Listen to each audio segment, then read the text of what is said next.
Is there anything else that you find challenging about being in advertising? A lot of people in the advertising business are extroverts. But then again, a lot of people who come in from a scientific background may or may not be extroverts. It depends. So you have to find a way to communicate your thoughts and communicate your ideas, because if you don't, then your voice is going to get drowned among the voices of the extroverts. If you want to sell your ideas, you have to figure out a way of getting them across. And I would say that is a challenge which can only be solved when you actually get into it. There is no way of reading a book or watching a TED talk or doing anything else in order to learn how to solve that challenge. You just get into it, you learn to speak up, and that's how you slowly begin solving it for yourself. Mm-hmm. Yeah, and even speaking as an extrovert, when I was doing this short contract at a big agency, we were doing an RFP, and I was just pushed forwards to present some of the concepts that we came up with in the meeting with the client, and it was terrifying.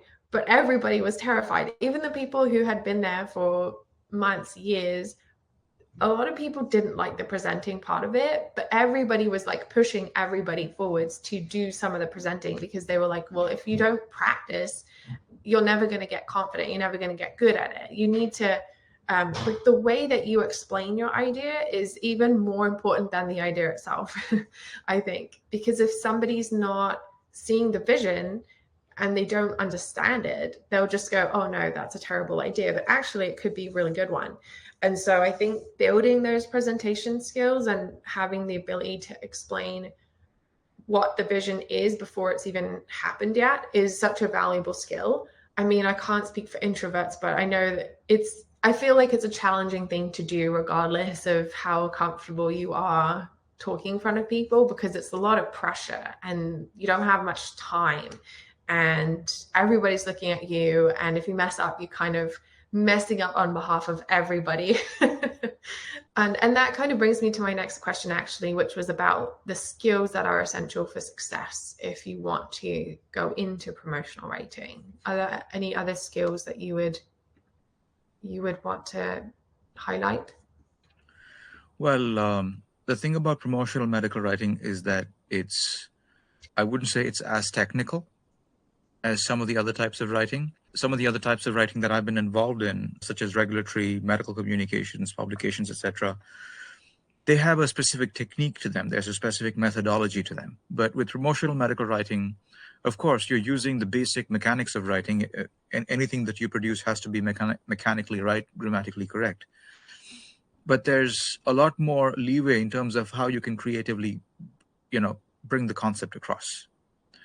Again, creating a contrast here, explaining with a contrast with regulatory, something can only be said in a specific way because that has been established. It's almost like following tradition.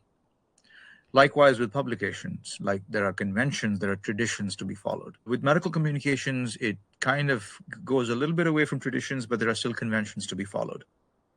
With promotional, on the other hand, there are very few traditions or conventions. It's I would say more, it's about pushing. You don't get to push the envelope if you're constantly holding on to the past, right? And that is the crux of promotional medical writing. And sometimes, ideas can be crazy. Thinking about a non-health related idea from the advertising field. If someone told you that someday a green lizard with a British accent is going to sell you car insurance, you would think they're crazy, but that's exactly what Geico is doing. A green lizard with a British accent is selling you car insurance. So ideas can be crazy, but you have to sell them and you have to put them across in a way where people really learn to embrace them. Mm-hmm. Yeah, I think that is one of the things that I enjoyed the most about being in advertising is that challenge of you do have to be a bit crazy, and it is one of the industries in which being a bit crazy is rewarded because they need that. They need people to challenge and push and question and say, well, why couldn't we do this? Why couldn't we do that? Just because it hasn't been done before doesn't mean it can't be done. And I really like that about this field. And I think that's the thing that I miss the most. Like when you're on the creative copy side, you're partnered with an art director usually. And so you just hang out and come up with crazy ideas together for hours. It's really fun. Like you watch other ads to get inspiration, you just throw stuff around, you do brainstorming, you like they would be doing little doodles and things, and you kind of have to have no ceiling. Like you just have to be crazy. And then it's not until like hours or days afterwards that you start to actually think, well, which of these could work, and is this genius or is this ridiculous, you know? And sometimes you don't know that. You need to present it to other people and get their perspective and see, do they love it, do they hate it? If they hate it, does that mean that it's bad, or does that mean that they just don't get it? So yeah, there aren't any real rules or right or wrong ways of doing it, which is quite nice, I think.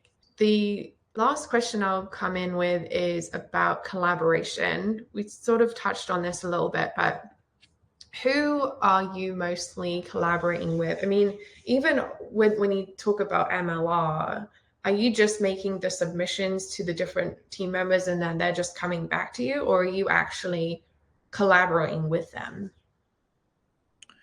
On smaller projects, it's just a quick back and forth. On some of the larger projects, like for instance, a website, for instance, has so many different pages on it, right? So for larger projects, it has to be collaborative. Otherwise, it's a lot is missed if you don't catch the tone with which someone is speaking. You know, writing is great, but you also have to pay attention to the tone with which someone is speaking. So you have to collaborate. You have to get on a call with them. You have to get, sometimes if a face-to-face meeting is possible, then, you know, that's an option.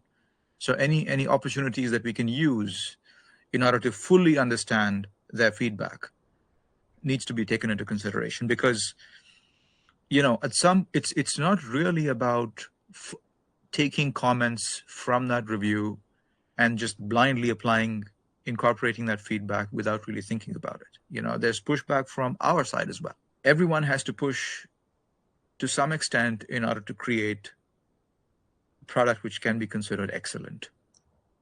You know, it's like a group of people working together on a sculpture. Certain parts have to be cut away, certain parts have to be there.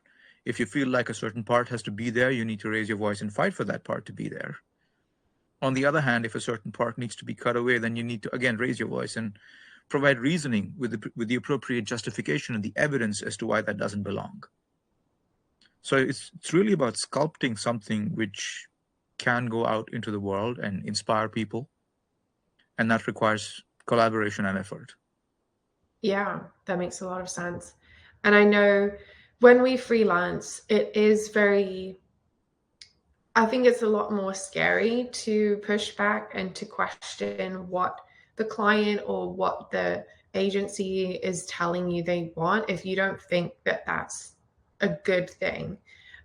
Because it's kind of like you against them. It feels like, well, they must know better because they've been doing this for longer and, you know, blah, blah, blah.